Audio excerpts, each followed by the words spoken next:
You want to hit it? Like yeast! That's a Is good it- cold open. I think. Wait, it's a what? That's a good cold open. In Brooklyn Oh, from Nine-Nine. Brooklyn Nine-Nine, yeah. What was the other thing I was going to say? Fuck. Oh, I remember. I'll leave it for the next one. Okay. I'll leave it for another one. So Alright. you'll see that other one tomorrow then. Yep. It is Tuesday. Yes.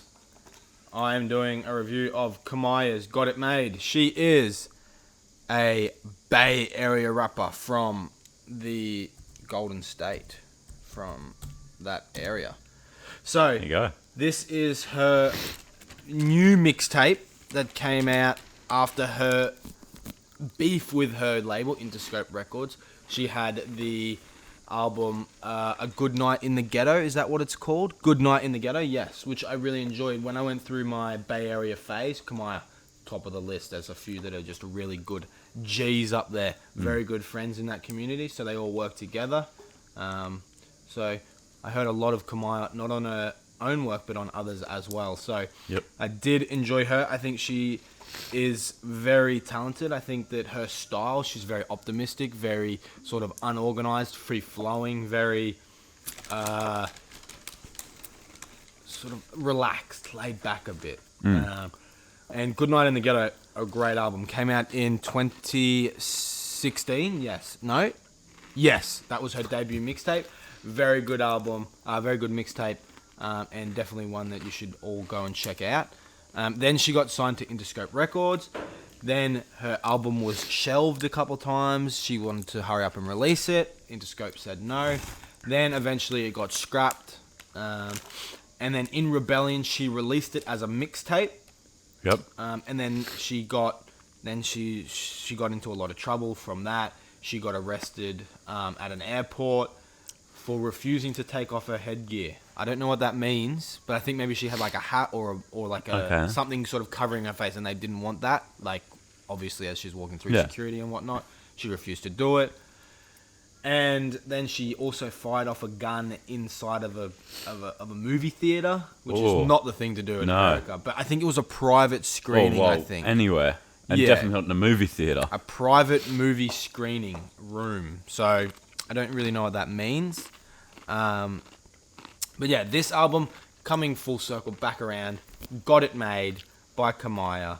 So this is a bit more self-sufficient. She's talking about sort of living by herself and sort of like, I can do this music on my own. I don't need a label. Like when she released before her mixtapes, her mixtape.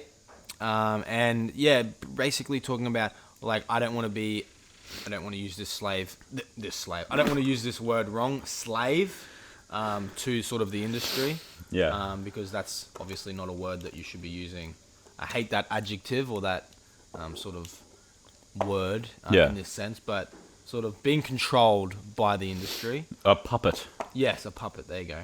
And yeah, she talks about boyfriends, relationships, haters, and whatnot. On Pressure, she says, I love myself. I trust myself. Don't need nobody else. Sort of to that thing. I don't need anybody's help, which sort of speaks to both of those things, like in relationship and labels and whatnot in her music career. Yeah. I think that this album, I think one of the big draws of all sort of West Coast rap, and in particular, what am I trying to think of? Bay Area rap, very melodic. Yeah. Even guys on SOB, which are like sort of gangster rap, they have a guy on there that's just for the melodies. Yeah. Young T.O., I think his name is. If I'm thinking Young T.O., in my mind it's Young T.O., but I could be wrong. I forget the other guy's name. There's like four of them, but Young T.O. is the only one that I can think of. I'll right fact check it when I'm editing. now. Just bleep it out if it's not. Just don't say the name. No, not Slim Jimmy. No, there's a guy called Slim something. Some Jesus. Matt, what a G. Is this? But yeah, I don't think this album is anywhere near as melodic as her previous work, and I don't like that. I prefer the much more melodic version of Kamaiyah. I think that that's sort of her skill set, and I think she really brings a lot to the table when she does that. So this is a little bit more eccentric and a little bit more sort of, I don't know, like it's just a bit more off the wall, and she's just not sort of. She is trying, obviously, but she's not as like influenced by the Bay Area. I think the Bay Area has a specific sound. I think this strays a tiny bit away, and I think that she just moves out of her lane a tiny bit. Like I'm not trying to force her to stick to one specific style, but she definitely sort of stays in her style and then strays and then comes back. But that straying is the weak point of the album, so I think she should stick with it. I will play a few of the songs because this is a bit of a shorter review.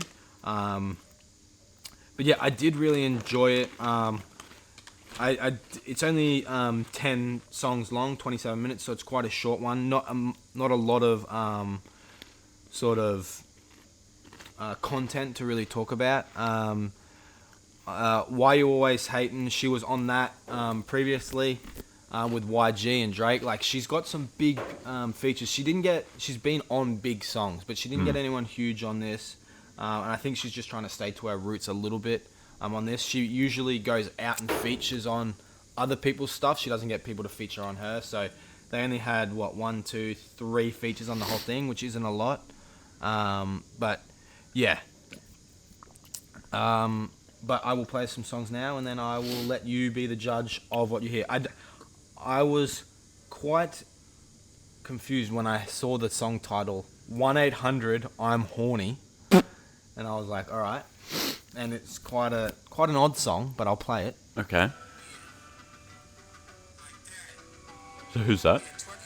That's her. She does sort of sound a bit like a man. Yeah. Especially considering she's talking about a girl. Yeah. Now it sounds, yeah. Or maybe it wasn't. I don't know. It has no feature, so.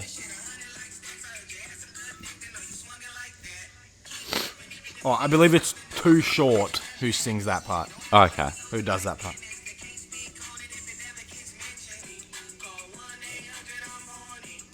So she says to call that number. Yeah. But yeah, she makes a lot of twerk songs, and she makes it a little bit like better than like your traditional twerk sort of raps, like someone like Iggy Azalea. Yeah. Or even to an extent, sort of the more poppy Nicki Minaj tracks. She has the DJ for the Oakland Raiders, which is obviously where she's from. Jay Espinosa on the track Get Ratchet, which is another twerk track. Digits is filled with pickup lines. I will play that one because I did enjoy that one. That one's with Capello, so I'll play that one. So it's just this album is at its best when it's directly referring to Oakland and referring to like the Golden State, the Bay Area. That's when it's at its best, and that's when Kamaiyah is at her best, much like her previous 2 albums. So I will play Digits. Very funky. It's got that noise from like the GTA opening music. Like from San Andreas. Yeah, that. Yeah.